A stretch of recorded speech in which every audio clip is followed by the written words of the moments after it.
Perezida wa Repubulika ubwo yakiraga Mukisa Kitui, umunyamabanga mukuru w'ishami rishinzwe ubucuruzi n'iterambere mu muryango w'abibumbye, bagarutse ku myiteguro y'inama nyafurika y'urubyiruko Youth Connect Africa.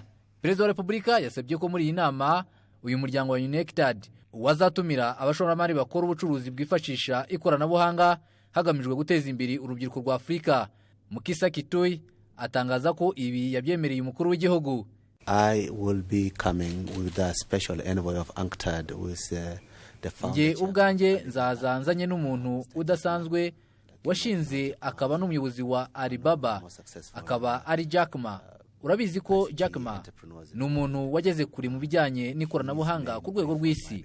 Twumvikanye ko azashyigikira imishinga iciriritse y'abarwiyemezamirimo bakiri bato hakoreshejwe ikoranabuhanga. Tukaba dufite igikorwa cy'inama ikomeye ku isi izaba irimo Jack Ma nanjye ubwanjye muri Kigali. Will be the presence of Jack Ma and myself in Kigali.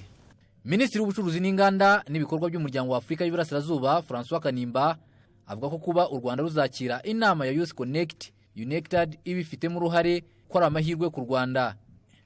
Ni amahirwe akomeye rero nk'igihugu cy'u Rwanda kuba ari twebwe tuzakira iyo nama. Turi gukorana na UNCTAD kugira ngo tuyitegure, ariko inama izaba irimo n'abandi bayobozi b'ibihugu bya Afurika bazaza, ndetse n'abashoramari bakiri batoya, cyane cyane abafite udushya tugaragara mu guteza imbere ikoranabuhanga muri Afurika bazaba bahari. UNECTAD ikorana n'u Rwanda mu bikorwa biteza imbere ubucuruzi, harimo n'ubwifashisha ikoranabuhanga nk'ubwa electronic single window butuma abatumiza cyangwa abohereza ibicuruzwa hanze babona serivisi z'inzego zinyuranye za leta icyarimwe. Kwizera John Patrick, Televiziyo Rwanda, i Kigali.